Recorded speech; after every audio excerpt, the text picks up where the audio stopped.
ये तो गड़बड़ हो जाएगी।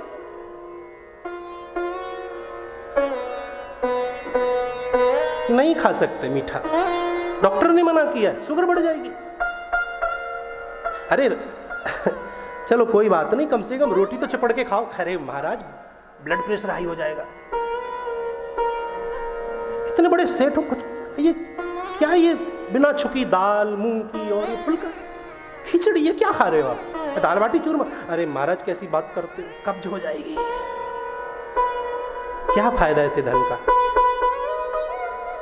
मन तो बहुत करता है लेकिन तन से दुखी है। कोई तन दुखी, कोई मन दुखी, और कोई व्यक्ति बेचारा अपने मन से दुखी है। देखो ना, बहुत चेहरे ऐसे हैं जो द्वारका धाम में भी आकर के वो मुस्कुरा नहीं सकते। उनके चेहरे पर एक अजीब सी चिंता है, द्वारका धाम में आकर के भी। कारण क्या है? मन से दुखी है। लोगों के चेहरे से हंसी ऐसे गायब हुई जैसे चुनाव जीतने के बाद नेता गायब हो जाता है। लोग हंसते नहीं है। हंसना सीखो मेरे माई बाप। भागवत जी की कथा हमें हंसना सिखाती है। और हाँ, मेरा ये सूत्र याद कर लेना, अगर आप हर पल मुस्कुराते हो, प्रश्न तो ये है कि हमारे पाप नष्ट हो गए हैं, इसका हमें खबर कैसे हो कि हमारे अब पाप कोई बचा नहीं है, हम पापी नहीं है। इसका एक ही सूत्र है, आप यदि हर पल मुस्कुराते हो, हर पल हंसते हो, चाहे दुख आए चाहे सुख आए, लेकिन आप प्रसन्न चित्त रहते हो, तो समझ लेना आपके जीवन के सारे पाप नष्ट हो चुके हैं। ये सूत्र है मेरे माई बाप। इसीलिए मुस्कुराना सीखो, निश्चल हंसी हो, शकुनी जैसी नहीं, रावण जैसी नहीं, कुंभकर्ण जैसी नहीं, दुर्योधन जैसी नहीं। हंसी हो तो निश्चल संत जैसी हो। हंसी हो तो एक नन्हे से बालक की तरह हंसी हो, जिसमें ना राग है, ना द्वेष है, ना ईर्ष्या है, ना छल है, ना कपट है। ऐसी हंसी हो हमारी, द्रौपदी जैसी भी ना हो जाए। खैर वो कारण अलग रहा, चर्चा करेंगे।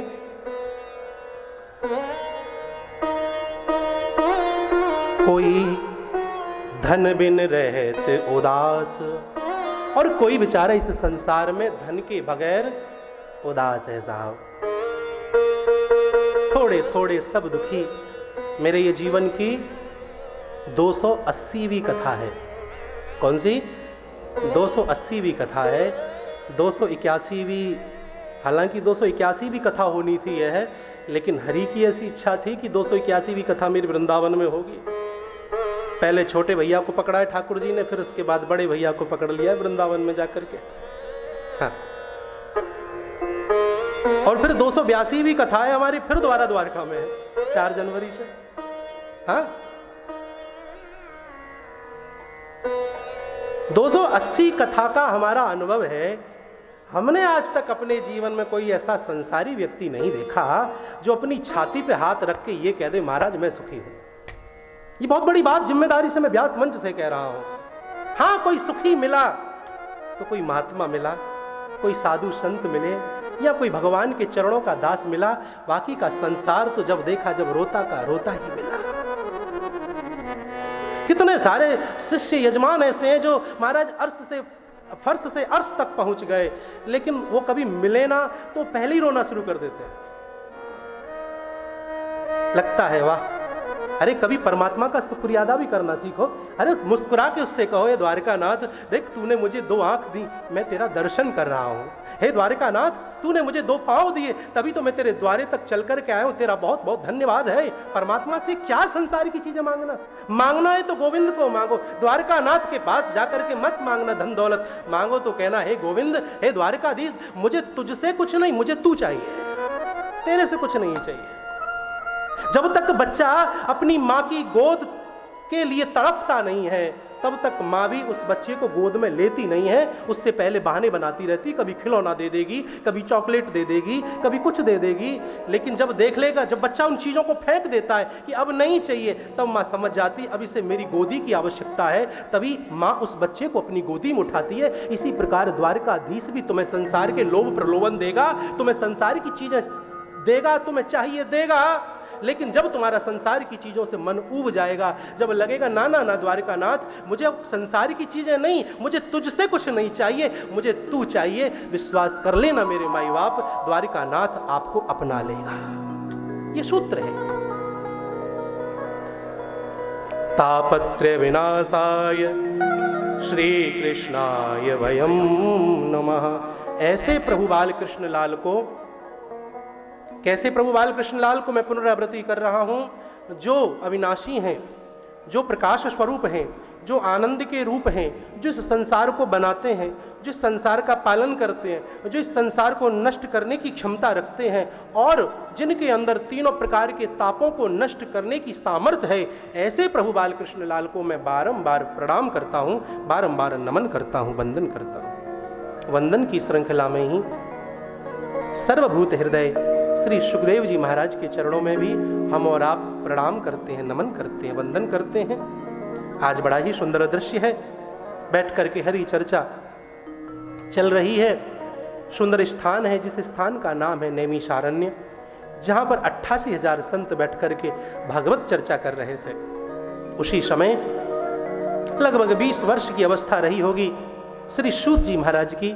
उनका जब आगमन हुआ तो सब बड़े बड़े उम्र वाले संत खड़े होकर के उन्हें प्रणाम करने लगे।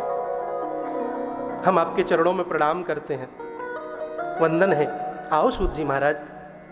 सूत जी महाराज कहने लगे कि मैं तुम्हारे बच्चे की सी उम्र का हूं और मेरा मान सम्मान इतना करना ये कहीं उचित नहीं है, ठीक नहीं है। सौनकादि ऋषियों ने कहा, सूत जी महाराज आप उम्र में भले हमसे छोटे हैं, लेकिन ज्ञान में आप हमसे बहुत बड़े हैं। धन वृद्धा बल वृद्धा आयु वृद्धा तथैव च ते सर्वेपि ज्ञान वृद्धाश्च किंकरा शिष्य किंकरा। देखो, कोई धन में बड़ा होता है, किसी के पास ज्यादा पैसा है तो लोग कह देते हैं साहब बड़े आदमी हैं, लेकिन वह केवल धन में ही बड़ा है। बल वृद्धा, किसी के शरीर में बल ज्यादा है, शक्ति ज्यादा है तो लोग कहते हैं अरे साहब बड़े आदमी हैं, लेकिन वह ताकत में ही बड़ा है। आयु वृद्धा तथैव च, कोई हमसे पहले जन्म ले ले तो वह हमसे उम्र में बड़ा हो जाता है, लेकिन वाकई में बड़ा कौन है? ते सर्वेपि ज्ञान वृद्धाश्च, जो ज्ञानी है वही सबसे बड़ा बताया गया है। सिख वारे की लीजै और कहा बड़े का कीजै। यदि शिक्षा की कोई बात छोटा बालक भी कहे तो उसे मानना चाहिए और बड़ों की आज्ञा का पालन करना हमारा कर्तव्य बनता है। सौनकादि ऋषि सूत जी को आसन देकर के कहते हैं, आप हमें कोई ऐसी कथा सुनाओ जिस कथा को सुन के भगवान के चरणों से प्रेम हो जाए। शास्त्र पुराण वेदों का सार कहिए। गदगद हो गए सौनकादि ऋषियों की बात सुन के सूत जी महाराज। प्रश्न अच्छा होता है ना तो उसका उत्तर भी बहुत अच्छा होगा, याद रखना, प्रश्न अच्छा होना चाहिए।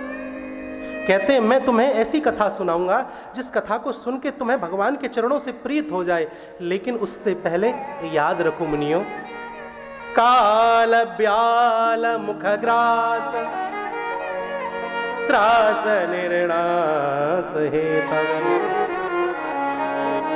स्मरण कराया सूत जी महाराज ने सौनकादि ऋषियों को मृत्यु का। वाकई में हमारा जीवन है क्या? सोचिए मेरी माताओं बहनों, मेरे भाई बांधवों, पानी का बबूला। न जाने कितने लोगों को आप ऐसे जानते होंगे जिनसे आप शाम को मिले और सुबह उनकी खबर मिली है। मनुष्य का कोई मालूम नहीं है। दो चीजों को सदैव याद रखिए, नारायण और मृत्यु। और दो चीजों को सदैव भूल जाओ, आपने यदि किसी के साथ अच्छा किया है उसे वहीं भुलाओ, और आपके साथ में यदि किसी ने बुरा किया है तो उसे भी तुरंत वहीं भुला देना चाहिए। ऐसी कथा सुनाऊंगा जिस कथा का लाभ तो देवताओं को भी प्राप्त नहीं हुआ। देवताओं को, हाँ, श्रीमद् भागवत महापुराण की कथा, देवताओं को भी वंचित रहना पड़ा। एक बार की बात है, अमृत का कलश लेकर के देवता उस समय सुखदेव जी के पास पहुंचे जब राजा परीक्षित को भागवत जी की कथा श्रवण करा रहे थे। देवतागण गए, सुखदेव जी को प्रणाम करके बोले, अदला बदली कर लीजिए अमृत के कलश से इस कथा अमृत की। परीक्षित को श्राप लगा है, ये अमृत पिला दो और उसके बदले हमें कथा सुना दो। सुखदेव जी ने देवताओं का मजाक उड़ाया है। भागवत जी ने देवराज इंद्र को कहते हैं, अरे देवताओं, कहां कांच का टुकड़ा तुम्हारा ये अमृत का कलश और का भागवत जी की कथा मणि, तुम दोनों की तुलना करते हो, तुम्हें शर्म नहीं आती है? लेकिन फिर भी यजमान से पूछ लिया, परीक्षित, देवता अमृत का कलश लेके आए, बताओ क्या चाहते हो? अदला बदली करना चाहते? बोले गुरुदेव दोनों में फर्क क्या है? बोले अंतर इतना है कि अमृत का पान करने से तुम्हें स्वर्ग की प्राप्ति होगी और जिस दिन तुम्हारे स्वर्ग में पुण्य क्षीण हो जाएंगे तुम्हें मृत्यु लोक में वापस धकेल दिया जाएगा। स्वर्ग और होटल दोनों बराबर हैं। जो आनंद आप होटल में लेते हो ना, वही आनंद आपको स्वर्ग में मिलेगा और दोनों ही समान ऐसे हैं क्योंकि आप होटल में भी तब तक रह सकते हो जब तक आपकी जेब गर्म है और स्वर्ग में भी आप तभी तक रह सकते हो जब तक आपके कमाए हुए पुण्य आपके पास हैं। जिस दिन पुण्य खत्म उस दिन स्वर्ग से निकाल दिया जाएगा और जिस दिन जेब से पैसा खत्म उस दिन आपको होटल से बाहर निकाल दिया जाएगा। क्यों? क्योंकि उसका नाम ही होटल है। हो तो ठहर, नहीं तो निकल। होटल हो, ठहर, नहीं तो टल, निकल। और राजन परीक्षित, जो मैं तुम्हें भागवत जी की कथा श्रवण करा रहा हूं, इस भागवत जी की कथा को श्रवण पान करने से तुम्हें भगवत चरणों की प्राप्ति होगी और तुम्हारा आवागमन का चक्र टूट जाएगा। परीक्षित हाथ जोड़ करके कहते हैं, गुरुदेव देवताओं से मना कर दीजिए, मुझे इनके अमृत की तरफ देखना भी नहीं है, आप मुझे भागवत जी की कथा सुनाओ। निराश होकर के लौटना पड़ा देवताओं को। जाकर के ब्रह्मा जी को शिकायत की, बोले ऐसा क्या है उस भागवत जी के अंदर जो हमें सुनाने से मना कर दिया अमृत के बदले में भी? मेरे माई बाप एक तराजू में भागवत को रखा और दूसरे पड़ले में समस्त शास्त्र पुराणों को रखा, लेकिन भागवत जी का परला उठा नहीं, नीचे ही रहा। झुकता तो वही है ना जिसके अंदर वजन होता है। नमन्ति फलिनो वृक्ष नमन्ति सज्जना जनः शुष्क वृक्षाश्च दुष्टाश्च न नमन्ति कदाचन। झुकेगा वही जिसमें जान होगी। अकड़ तो मुर्दे की पहचान बताई है। वही भागवत जी की कथा देवताओं को जो प्राप्त नहीं हुई, हे मुनियों मैं तुम्हें श्रवण करा रहा हूं। इस कथा का मतलब ये, मेरे माई बाप, संसार का सारा सुख एक पड़ले में रख दीजिए और सत्संग का एक पल एक क्षण दूसरे पड़ले में रख दीजिए। सत्संग का क्षण है वह संसार के सारे सुखों से धर्म प्रेमी भारी है। सब कुछ देकर के भी यदि सत्संग मिले तो मेरे माई बाप सौदा कर लेना, सौदा घाटे का नहीं है। और वैश्य समाज तो वैसे भी घाटे का सौदा करता नहीं है। मेरे माई बाप, सत्संग से बढ़कर कोई चीज संसार में बताई नहीं गई है। घड़ी की आधी घड़ी भी पुनियाद, कितना अद्भुत वर्णन है। जिस प्रकार टायर में पंचर कहां है ये जानने के लिए टायर को पानी में डुबोना पड़ता है, उसी प्रकार हमारे जीवन में खोट कहां है, हमारे जीवन में कमी कहां है, ये जानने के लिए सत्संग में बैठना पड़ता है। सत्संग जरूर करना। सज्जनों, कहते हैं कि भागवत श्रवण करने की जो विधि है, ये तो नारद जी ने सनत कुमारों से श्रवण की। एक बार की बात है, देव ऋषि नारद भगवान नाम गाते हुए जा रहे थे। आइए हमारी कथा में प्रथम बार देव ऋषि नारद जी का आगमन है। प्रेम पूर्वक कीर्तन करते हुए नारद जी को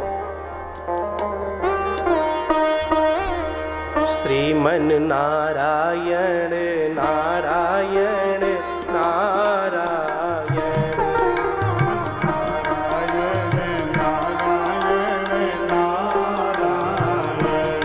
लक्ष्मी नारायण नारायण नारायण। सभी गाइए, प्रेम से गाओ। बद्री नारायण नारायण नारायण नारायण नारायण नारायण लक्ष्मी नारायण नारायण नारायण लक्ष्मी नारायण नारायण नारायण ओ बद्री नारायण नारायण नारायण भक्ति नारायण नारायण नारायण ओ लक्ष्मी नारायण नारायण नारायण भक्ति नारायण नारायण नारायण। तभी धर्म प्रेमियों क्या हुआ, मार्ग में सनत कुमार देव ऋषि नारद जी को मिल गए। जब मिले, छोड़ करके प्रणाम रामाकृष्णा हुई। नारद जी के चेहरे को जब सनत कुमारों ने देखा तो सनत कुमार कहने लगे, नारद जी आपके चेहरे पर ये इतनी मूर्छा सी क्यों छाई हुई है? कुतश्चिंता तुरो भवान त्वरितम गम्यते कुत्र कुतश्चागमनम तव। इतने चिंता में आप दिखाई देते हो, क्या कारण है? बड़े उदास हो। नारद जी ने जब सुना तो उनकी आंखें नम हो गईं। दुखती नस पे कोई हाथ रख दे तो नेत्र भीग जाते हैं। क्या हुआ, रोते क्यों हो? संत होकर रोते हो? बोले मैं अपने दुख से नहीं रो रहा। ये संत का लक्षण है कि वे अपने दुख में कभी रोएगा नहीं। फिर रो क्यों रहे हो? अपने दुख दर्द में तू मुस्कुराना सीख ले, औरों के दुख दर्द में तू आंसू बहाना सीख ले। ये मानवता है, ये संत हृदय है। लेकिन आज का समय बड़ा विचित्र हो गया है। अगर किसी पर कोई कष्ट देखता है व्यक्ति तो उसे आनंद आता है, मजा आता है, खुशी मिलती है। ऐसा नहीं होना चाहिए, जीवन बिगड़ जाता है मेरे भाई बहन। भला किसी का करना सको तो बुरा किसी का मत करना। नारद जी कहते हैं कि क्या बताऊं मेरे भाइयों, मैं पृथ्वी को श्रेष्ठ समझ के पृथ्वी पर भ्रमण करने के लिए गया। अहम तुम पृथ्वीं ज्ञातो ज्ञात्वा सर्वोत्तमामिति पुष्करम च प्रयागम च काशीं गोदावरीं तथा। नारद जी कहते हैं कि मैं पृथ्वी को श्रेष्ठ समझ के भ्रमण के लिए गया। कहां गया? काशी, गोदावरी, पुष्कर, प्रयाग, लेकिन मेरे मन को कहीं शांति ना मिली। अरे ऐसा क्या देख लिया आपने मृत्यु लोक में जाकर के जो इतने विचलित तो परेशान हो? क्या बताऊं मेरे भाइयों, मैंने क्या क्या नहीं देखा। कुछ बताऊं कि तरुणी प्रभुता गे श्याल को बुद्धिदायक कन्या विक्रियेण लोभाद दंपति नाम चकलकनम। क्या देखा नारद जी ने? तरुणी प्रभुता गे है, घर में नई बहू की चलती है। देखो मेरी प्यारी माताओं, ये मैं नहीं कह रहा हूं, कई माताएं मुझसे नाराज हो जाए। ये देवऋषि नारद जी सनत कुमार को बता रहे हैं, चारों भाइयों को। तरुणी प्रभुता गे है, बोले घर में आजकल नई बहू की चलती है। सनत कुमार जी ने समर्थन भी किया, बोले अरे नई बहू की चले तो उसमें बुराई क्या बात है। बोले चले, लेकिन सास ससुर का जो कायदा कदर है, कम से कम बहू को वह तो करना चाहिए ना। बोले हाँ वो तो करना चाहिए। बोले अब नहीं रहा। श्याल को बुद्धिदायक सलाह लेने का नंबर आए तो सनत कुमारों, चाचा ताऊ भाई बांधवों से नहीं पूछा जाता। बोले तो किसे पूछा जाता है। बोले श्याल को, अर्थात साले साहब को याद किया जाता है। देखो हमारे ब्रज की कहावत है कि दीवार बिगाड़े आरो और घरे बिगाड़े। हम महाराज यहाँ पे तो तमाम तरह तरह के रिश्ते न लेके बैठे भये हैं। और देखो मेरी बात है, कोई बुरा मत मानियो है, ये संसार चले ही जब ही रहो महाराज। कोई काऊ को जीजा लगे तो लगे कहीं ना कहीं, अगर खास ना है तो घूम फिर के तो सारो भी लगे को महाराज। यही संसार का चक्र बताया गया है। चाचा ताऊ भाई बांधवों से सलाह लेनी चाहिए। अपनों मारे छाया में डारे, अपने तो अपने होते हैं। भैया लाठी को के फिर काठी को, चलवो तो सड़क को चाहे फेर चौना हो, और बैठवो तो भैयन को चाहे बैर चौना हो। कितना भी बैर हो जाए लेकिन बैठक तो भाई और भाई की मानी जाती है। भाई भुजा होती है। मैं कहना यही चाहता हूं, मेरे माई बाप आदर करो, सत्कार करो, संबंध निभाना सीखो, झुकना सीखो।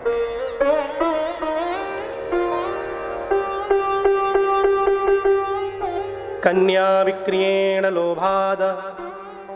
बोले लोभ इस कदर बढ़ चुका है कि कन्याओं का क्रय विक्रय होने लगा है। शादी नहीं सौदेबाजी होती है।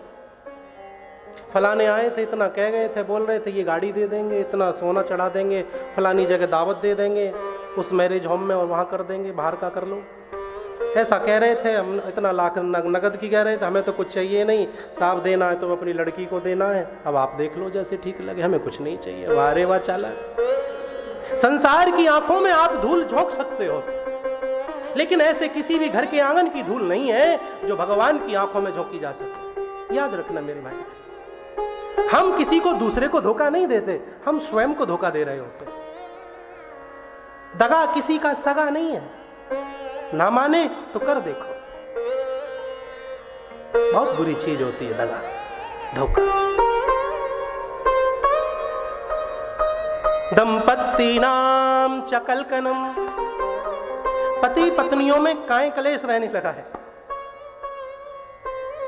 पति कहता है कि ये कार्य करना है, पत्नी कहती नहीं ये नहीं ऐसे करना है। काय कलेश रहता है, एक छत के नीचे रहते, लेकिन इंडिया और पाकिस्तान जैसे हालात है। कैसा जीवन हो गया है लोगों का। ये मैं नहीं, नारद जी बता रहे हैं। ये नारद जी के मन की कुंठा है, भागवत जी में वर्णन है। पत्नी पति के विपरीत है, पति पत्नी के विपरीत है। एक एक एक एक, एक बेचारा पीड़ित पति बड़ा दुखी हो गया पत्नी से। जो भी बात कहे पत्नी को, पत्नी उसका उल्टा करे। एक महात्मा जी कथा कहने आए, उनके चरण पकड़ लिए, बोले महात्मा जी मेरी जिंदगी बड़ी बर्बाद हो गई, जब से शादी की विवाह किया मैं तो तबाह हो गया। बात क्या है बताओ बच्चा। बोले पत्नी बड़ी विपरीत मिली है, कहता हूं कि सो जा तो जाग जाती, कहता हूं जग जा तो सो जाती है। बड़ा उल्टा मामला है।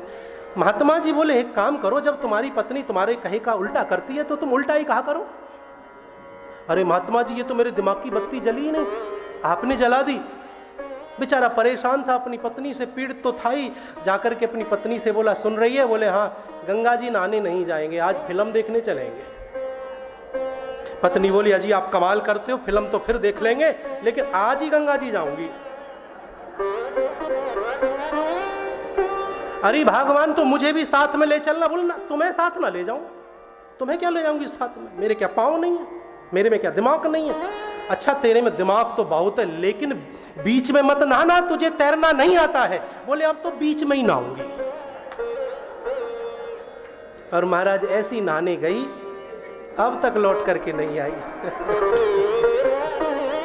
देखो निवेदन मेरा आपसे है,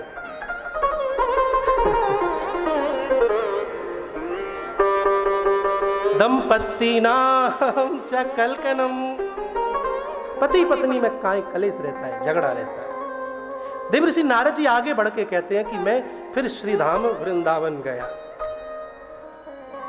अद्भुत वृंदावन है। वृंदावन का स्मरण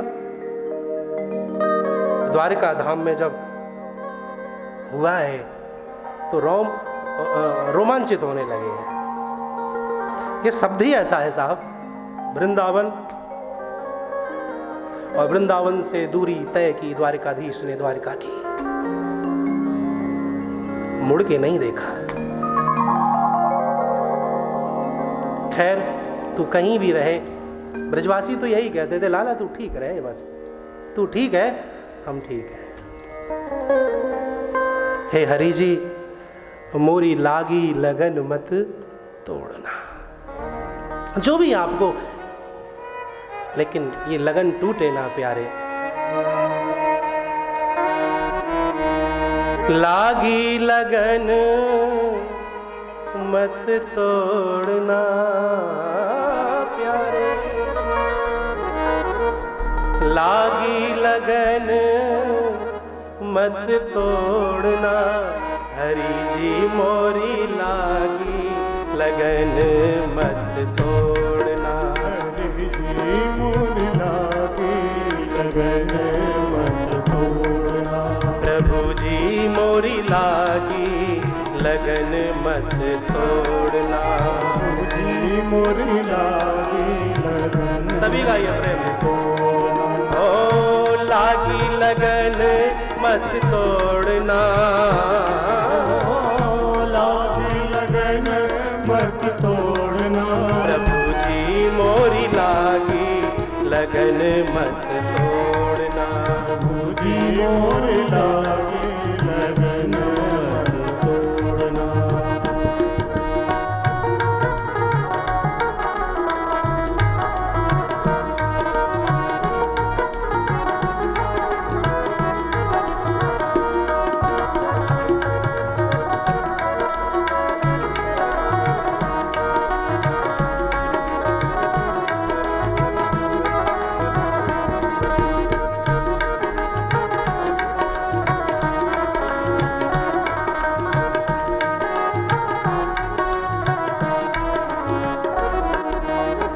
खेती बुआई मैंने तेरे नाम की।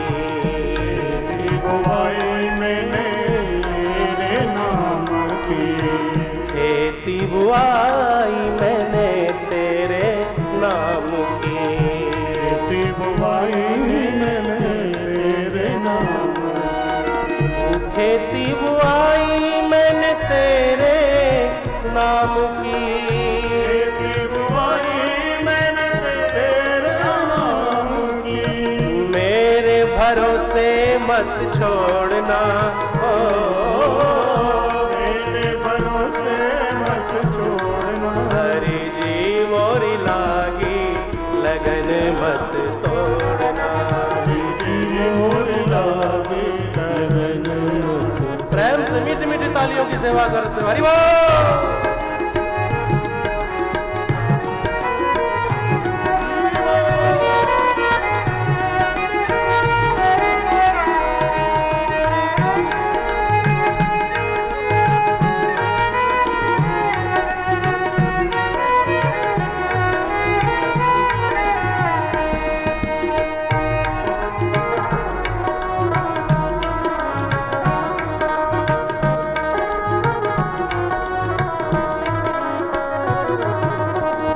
जल है गहरा नाव पुरानी। जल है गहरा नाव पुरानी। कितने सुंदर शब्द है। पुराना भजन है काफी, लेकिन शब्दों का अद्भुत प्रयोग है। जल है गहरा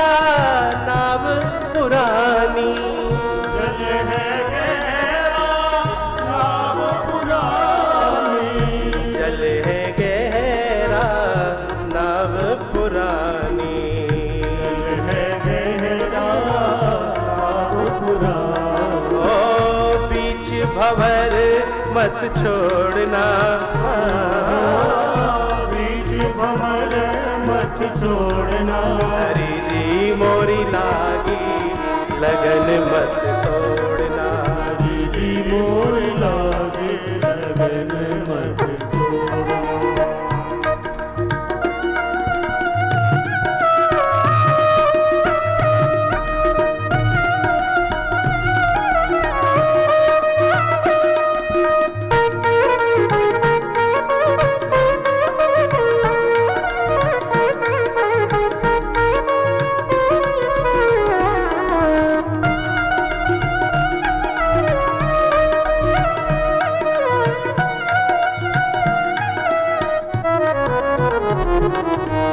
तू ही मेरा सेठ, तू ही साहूकार है, मेरा सेठ है तू ही साहूकार है। तू ही मेरा सेठ है, तू ही साहूकार है, तू ही मेरा सेठ है तू ही साहूकार है। तू ही मेरा सेठ है, तू ही साहूकार है। मेरा सेठ है तू ही साहूकार है। ओ ब्याज पे ब्याज मत जोड़ना, ओ ब्याज पे ब्याज मत जोड़ना। प्रभु जी मोरी लागी लगन मत तोड़ना, जी मोर लागे लगन मत तोड़ना। वृंदावन बिहारी लाल की।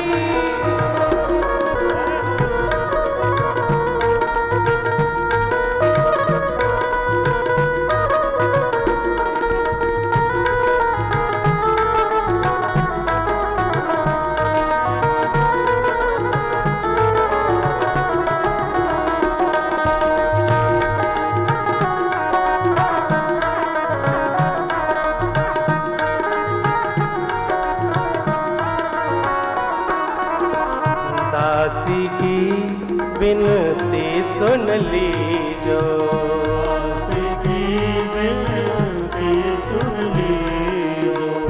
दासी की विनती सुन लीजो, दासी की विनती सुन लीजो। दासी की विनती सुन लीजो। दासी की विनती सुन लीजो। ओ हाथ पकड़ मत छोड़ना, हाथ पकड़ मत छोड़ना। ओ हाथ पकड़ मत छोड़ना, हाथ पकड़ मत छोड़ना। प्रभु जी मोरी लागी लगन मत तोड़ना, मुझे मोर लागे लगन मत तोड़ना। हे हरि जी मोरी लागी लगन मत तोड़ना, हरि जी मोर लागे लगन मत तोड़ना। राधे राधे गोविंद गोविंद राधे, राधे राधे गोविंद गोविंद राधे। श्री राधे राधे गोविंद गोविंद राधे, राधे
द्वारकाधीश सरकार। देवर्षि नारद कहते हैं कि जब मैं वृंदावन गया, यमुना में स्नान किया, बाहर निकला, वस्त्र पहने 2 कदम चला ही था कि तभी पीछे से एक आवाज आई, भो भो साधु, भो भो साधु क्षणम तिष्ठा। महात्मा जी, बाबा, अरे ठहरो ना, अरे बाबा सुनो तो। 2 बार प्रयोग है, भो भो। किसी को हम आवाज दें, हो सकता है ना सुने, लेकिन दोबारा, अरे मैया सुन, मैया सुन तो मैया देखेगी, पलटेगी, बाबा भी पलटे। प्रणाम, मैं भक्ति, ये 2 मेरे पुत्र हैं, ज्ञान, दूसरे का नाम वैराग्य, मूर्छा में हैं, वृद्ध हो गए हैं। नारद जी कहते हैं मां जवान है, तरुणी है, और पुत्र वृद्ध और मूर्छित। महात्मा जी, मैंने सुना है कि नारद जी का जिसे दर्शन हो जाए उसके दुख दर्द मिट जाते हैं। क्या मेरी भी ये तकलीफ मिट पाएगी? नारद, जिसकी बात कभी रद्द ना हो, खाली ना जाए, वही तो नारद है। नारम ज्ञानम ददाति इति नारदः, जो मनुष्यों में ज्ञान का वितरण करे वही तो नारद है। नारदो दैव दर्शना, जिसके दर्शन के पश्चात नारायण के दर्शन पक्के हैं, वही नारद है। क्या मेरा दर्द मिट पाएगा? नारद जी कहते हैं, सनत कुमारों, मैंने बहुत प्रयास किए, मंत्र पढ़े, वेद मंत्र पढ़े, गुरु मंत्र पढ़ा, गायत्री मंत्र पढ़ा, जो मुझे आता था मैंने सब किया, लेकिन मैं उन दोनों की मूर्छा को दूर ना कर सका। तभी आकाशवाणी हुई, और आकाशवाणी कहती है, नारद, यदि आप भक्ति के पुत्र ज्ञान वैरागी की मूर्छा दूर करना चाहते हो तो कोई सत्कर्म करिए। आंखों में मोटे मोटे आंसू लिए नारद जी सनत कुमार जी से कहते हैं, अब कौन सा सत्कर्म करना बाकी रह गया? वेद पढ़ दिया मैंने, यही मेरा दर्द है, यही मेरी तकलीफ है। संत हृदय नवनीत समाना, मक्खन तो अग्नि दिखाने से पिघलता है, लेकिन संत का हृदय तो दूसरे के दुख दर्द को सुन लेने मात्र से ही पिघल जाता है। सनत कुमार जी बोले, नारद जी चिंतित क्यों होते हो? एक काम करो, भक्ति के पुत्र ज्ञान वैरागी की मूर्छा दूर करना चाहते हो ना, तो उन्हें आप भागवत सुनवा दो। भागवत? हाँ सनत कुमार जी, आपने मेरी बात ध्यान से सुनी ना, मैंने उन्हें वेद सुनाया है, और भागवत तो वेद में से ही निकली है, तो फिर लाभ क्या होगा? सनत कुमार कहते, नारद जी एक बात बताओ, मिठास फल में होती है या वृक्ष में? आम का वृक्ष मीठा होता है या आम का फल? बोले फल मीठा होता है, रस तो फल में होता है। तो नारद जी, जो वेद है ना वह वृक्ष है, और उस वेद रूपी वृक्ष का जो फल है ना वह भागवत है। समझ में आ गया नारद जी के? अब प्रश्न ये उपजा कि भागवत किससे कराएं? अच्छा वक्ता होना चाहिए, समझ का वक्ता होना चाहिए। मुरारी जी ने हमें कई बार सुना महाराज, दौसा में सुना, इधर उधर भी सुना, माता जी भी आकर के खूब सुनती थी, और मन में धारणा ठाकुर जी ने दे दी, विचार बन गया कि द्वारकापुरी में करानी है। जयपुर में आप पधारे, चर्चा हुई, धीरे धीरे करके डेट फाइनल हो गई, शुभ नक्षत्र शुभ घड़ी ठाकुर जी की कृपा से प्राप्त हुई, और आज हम बैठ करके भागवत जी के कथा का रसास्वादन कर रहे हैं। ये तो प्रश्न उपजता है कि भागवत तो करानी है, लेकिन किससे कराएं? और बात भी सत्य, देखो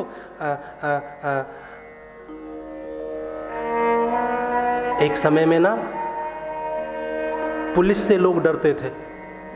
क्यों? क्योंकि वे ईमानदार होते थे, बड़ी वैल्यू होती थी थानेदार की साहब, याद करिए पुराने जमाने को, क्योंकि वो ईमानदार होते थे। बहुत सारी चीजें मैं थोड़ा भटक जाऊंगा, कोई शब्द गलत निकल सकता है, अंदर की कोई आत्मा रोक रही है। लेकिन मैं इतना कहकर के आगे बढ़ जाऊं, समझदार को इशारा देना आवश्यक है व्यास मंच से भी। यदि हम फल भी लेने जाते हैं ना किसी फल वाले की दुकान पे, तो वो फल अपने हाथ से रखे ना, तो हम रखने नहीं देते उसे। अरे भैया क्या कर रहे हो, ये दिखाओ, हाँ ठीक है, ये नहीं दूसरों। यानी कि एक दिन खाने वाली चीज को हम इतना नोटिस करके लेते हैं, वो तो शरीर में ही जाना है। सब्जी भी लेने जाती है माताएं, तो सब्जी वाले का दिमाग खराब कर देती है। ये नहीं भैया, ये नहीं, ताजा लूंगी, अपने हाथ से छांट के लूंगी।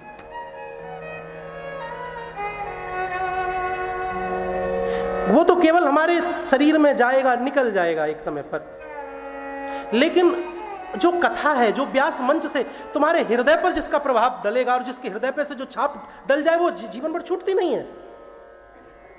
कहने का मतलब यह है कि जब हम एक सब्जी का चयन इतने अच्छे ढंग से करते हैं, फलों का चयन हम अपने जीवन में इतने अच्छे ढंग से करते हैं, वस्त्रों का चयन हम अपने जीवन में इतने अच्छे ढंग से करते हैं, उसी प्रकार ज़्यादा नहीं तो मेरे माई बाप जिससे हमारे जीवन को बदलना है, जो हमारे जीवन को बदलने का माध्यम है, जो हमारे जीवन को बदलने की सामर्थ्य रखता है, उसी भांति हमारे जीवन में ज़्यादा भी नहीं तो मेरे माई बाप छोटा मोटा ज्ञान कथावाचक के विषय में भी होकर के ही रहना चाहिए। मैं अन्यत्र ना जाऊं।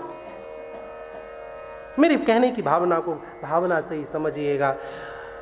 दुख तब होने लग जाता है महाराज, एक मछली सारे तालाब को गंदा कर देती है। टेंट साथ में, माइक साथ में, राशन भी साथ में, कथा कहलवा लो, टेंट लगाया, शुरू कर दिया, इकट्ठा किया इधर उधर, जो भी कुछ है। उससे होता क्या है, उससे व्यास मंच की गरिमा घटती है। ये व्यास मंच की आज पीड़ा है महाराज। एक समय होता था, या तो विरक्त कथा कहता था, या कोई ब्राह्मण कथा करता था। जात कुजात भय मंगता, हाँ?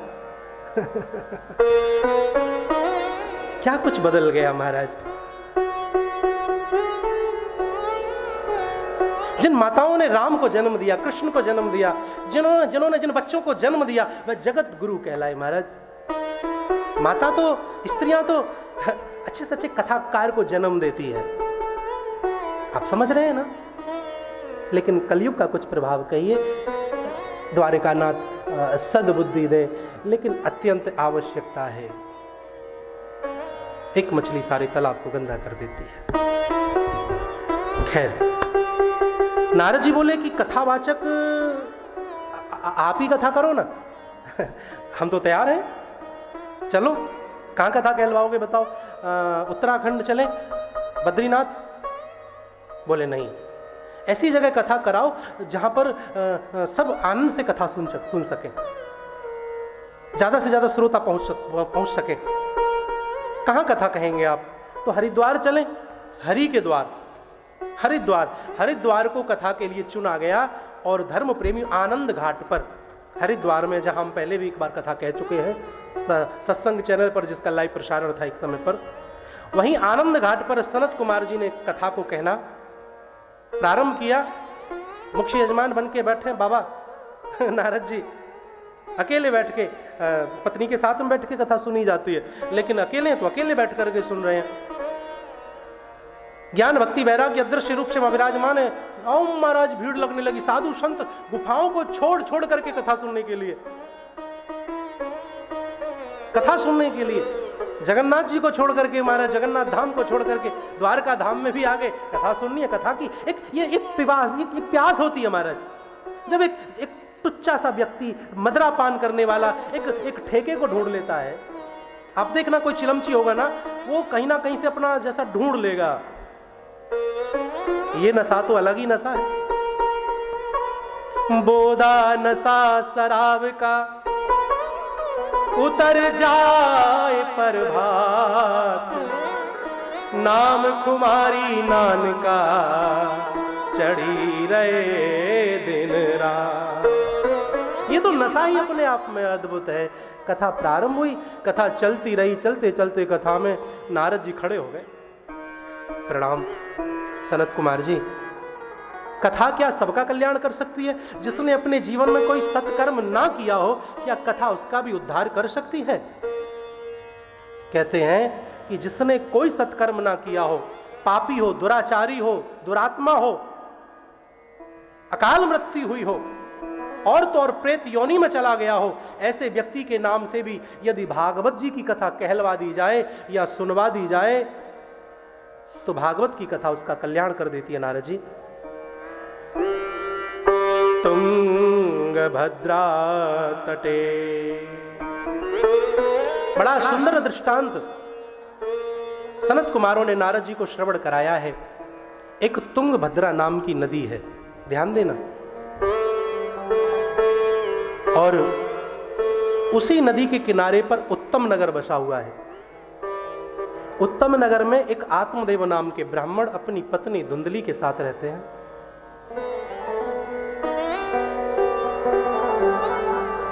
बड़े कर्मकांडी ब्राह्मण हैं, संतोषी हैं, लेकिन पुत्र नहीं है, लेकिन फिर भी मस्त रहते। गाय है, वो बांझ है, तुलसी का पौधा हरा भरा रहता नहीं है, सूख जाता है, हर 15 दिन लगाते हैं, सूख जाता है। अच्छा, आत्मदेव का जो स्वभाव है वो बड़ा सौम्य है, लेकिन उसके ही विपरीत स्वभाव है धुंधली का। पड़ोसियों ने देखा कि इसको कोई पुत्र नहीं है, लेकिन फिर भी ये मस्त रहता है। आज का जो पड़ोसी है वह अपने दुख से दुखी नहीं है, सामने वाले के सुख से दुखी है। जाकर के आज आत्मदेव जी का दरवाजा खटखटा दिया, आओ भैया कैसे आना हुआ? बोले तुलसी का दल चाहिए था, भोग लगाना था ठाकुर जी का। बोले भैया तुलसा तो सूख गई है। अरे ब्राह्मण, जब देखो जब तो पौधा लगाते रहते हो और आप हर बार जब भी मांगो आप कहते हो सूख गई है। बोले भैया सेवा तो बहुत करता हूं तुलसी माता की। आपके घर ये गाय भी बांझ है, इसको भी कोई बछड़ा बछिया नहीं है, 7 साल हो गए देखते देखते। बोले भैया सेवा तो खूब करता हूं गौ माता की, लेकिन नहीं है तो नहीं है, क्या करे, हरी इच्छा है। नहीं नहीं आत्मदेव जी बुरा मत मानना, आपको भी कोई पुत्र नहीं है, हरी इच्छा है भैया। अरे हरी इच्छा कैसे हो सकती है? आप सबको आशीर्वाद देते हो पुत्रवती भव, और खुद को पुत्र नहीं है। दीपक तले अंधेरा है, दुनिया की कुंडली देखते हो, सबके हाथ देखते हो, सबके माथे देखते हो, लेकिन कभी अपना भी देखा? आत्मदेव जी जरा विचार करिए, तुम्हारे कोई देवता, कुल देवता, पितृ देवता तुमसे रुष्ट है, नाराज हैं, तुम्हारा दिया हुआ अन्न जल स्वीकार नहीं करते, इसीलिए तुम्हारा वंश आगे नहीं बढ़ता है। इंजेक्शन देकर के पड़ोसी चला गया। शब्दों की मार बड़ी बुरी होती है। रात भर नींद नहीं आई आत्मदेव जी को, करवट बदलते रहे। अरे बात तो बिल्कुल ठीक कही है, बात तो बिल्कुल ठीक कही है। क्या करेंगे इस जीवन का, किसके लिए कमा धमा रहे हैं? सब छोड़ो, आत्महत्या करते। आत्मदेव जैसा ज्ञानी ब्राह्मण आत्महत्या का विचार बना करके निकल गया। मार्ग में एक संत मिले। आत्मदेव जी को संत ने पूछा, कथम रोदसी विप्रत्वम काते चिंता बलियसी। क्यों रोते हो? कौन सी चिंता बलवान है? ब्राह्मण बताओ ना। पुत्र नहीं है महाराज, संतान नहीं है। अरे पुत्र नहीं है तो ये तो अच्छी बात है, पुत्र नहीं है तो ये तो बड़ी प्रसन्नता की बात है, इसमें दुखी होने की क्या बात है? देखिए, संसार में जितने भी संबंध बने हैं वो संबंध लेने देने के कारणवश बने हैं, और जब तक वह संबंध है ये लेन देन चलता ही रहेगा। यदि किसी को पुत्र नहीं है तो इसका एक ही अर्थ निकल के आया है, काफी विचार किया है, इसका एक ही अर्थ निकल के आया है कि अब तुम्हारा लेन देन किसी पर बाकी नहीं रहा है, तुम बिल्कुल फ्री हो चुके हो, यानी कि तुम अब भगवान के बन चुके हो, बनने योग्य बन चुके हो, और भगवान को ही अपना पुत्र बना लीजिए, भगवान को ही अपना सर्वस्व मान लीजिए। बेटा हो, बेटी हो, जो भी ये संबंध बनते हैं ये सब कर्जा है, चुकाना भी है, देना पड़ेगा। आप जरा विचार करिए, कितना कुछ कमाते हो, 70-80 साल की उम्र होगी फिर भी कमा रहे हो, बैंक में इतना भरा हुआ है, सामान 100 बरस का पल भर की खबर नहीं। अरे बेटा ये कर्ज देना है, कमाएगा कैसे नहीं, शांत नहीं बैठ सकता है। जरा कभी विचार करिएगा, पढ़े पढ़े ये ख्याल दिमाग में आता है, विचार आता है, अगर पुत्र नहीं है तो समझिएगा कि अब हमारा हिसाब बराबर हो चुका है, अब कोई ना देना है ना लेना है, अब तो चकाचक जाना है, बस दुखी मत होना। ब्राह्मण को समझाया था बहुत साधु ने, लेकिन आत्मदेव की समझ में कोई बात ना बैठी। अच्छा एक बात और मैं आपसे पूछूं, चलो आत्मदेव तो इसलिए दुखी है कि उसको पुत्र नहीं है, माना संसारी है, लेकिन क्या वह माँ बाप सुखी हैं जिनके घर पुत्र है?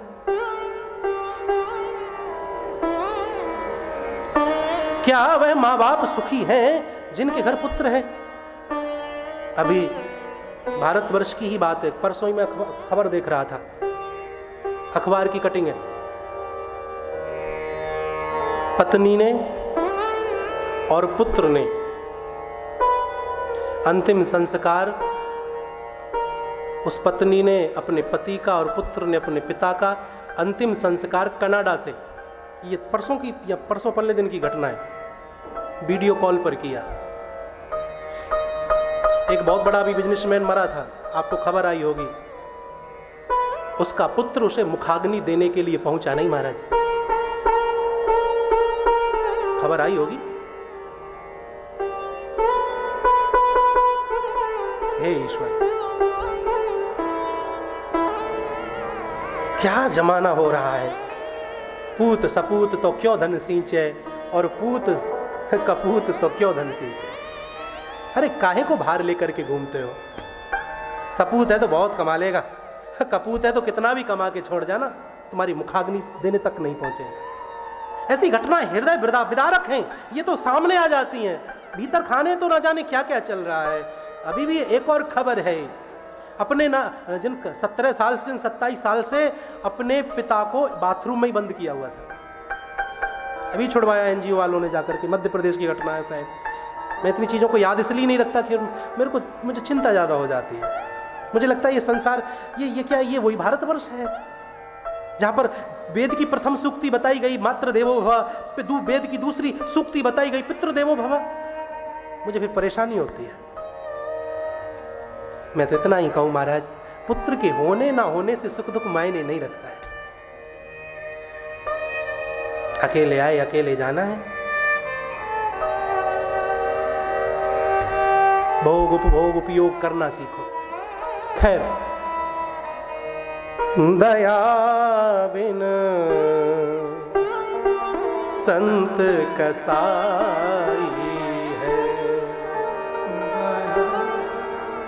संत को दया आ गई आत्मदेव पर, बोले से पुत्र की चाहना है, मानेगा है नहीं, एक फल निकाल करके झोले से दिया, जा इसको अपनी पत्नी को खिला देना, तुझे पुत्र मिल जाएगा। आत्मदेव ने जाकर के वह फल अपनी पत्नी धुंधली को दिया, लेकिन धुंधली को वह फल प्रिय नहीं है। जाकर के धुंधली ने अपनी सहेली अर्थात अपनी बहन, जिसको पहले से कई संतान है और अभी भी गर्भवती है, लेकिन धन नहीं है। ईश्वर की लीला देखिए, कहीं दांत है तो चने नहीं है, और कहीं चने हैं तो दांत नहीं है। अपने गांव में देखो तो सही, बड़ी बड़ी बिल्डिंगें खाली हैं साहब। शहरों में जाकर के देखिए, बड़ी बड़ी कोठियां खाली हैं, उनमें ताले लगे हुए हैं, रहने के लिए नहीं है। और बहुत सी जगह देखने के लिए मिलता है, किसी पे 3 बच्चे हैं 4 बच्चे हैं, लेकिन वह झोंपड़ी में रह रहा है, फुटपाथ पर सो रहा है। वाह मेरे मालिक, कहीं दांत दिए तो चने नहीं दिए, कहीं चने दिए तो दांत नहीं दिए, तेरी लीला तू जाने प्यारे। धुंधली से सहेली बहन उसकी कहती है, देख धुंधली, तू पुत्र नहीं चाहती तो एक काम कर, मुझे कुछ धन दे दे, उसके बदले मैं तुझे अपने संतान को दे दूंगी, मेरे पेट में है। तेरा पति तो भोला भाला है, जाके कैसे भी बहला पुसला देना। धुंधली को ये अच्छा लगा सौदा, और उसने इसको धन दिया, और अपनी सहेली अपनी बहन के बताई हुई बातों का अनुकरण करते हुए अपने पति को इसने 9 माह तक पागल बनाए रखा। पहले व्यक्ति बड़े भोले होते थे, आत्मदेव में ब्राह्मण भोला होता है। पेट पर कपड़ा बांध करके समझा दिया था सब, 3रे महीना 4था महीना और कपड़ा लपेट लेना, 8वां 9 माह तो और ज्यादा लपेट लेना, कमर पे हाथ रख रख के चलना, थोड़ा उल्टी सुल्टी का भी करते रहना।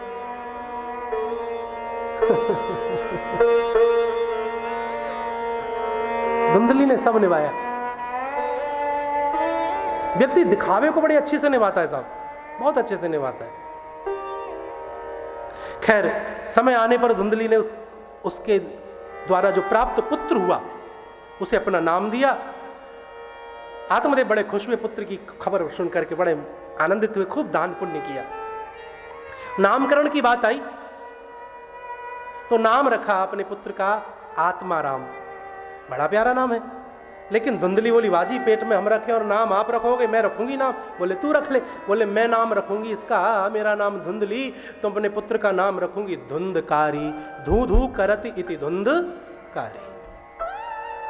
जो फल था संत ने दिया था, वह फल धुंधली ने अपनी बहन के कहने पर गऊ को खिला दिया था, क्योंकि गऊ भी तो बांझ थी, कोई बछड़ा बछिया नहीं था। बोले संत की परीक्षा भी हो जाएगी।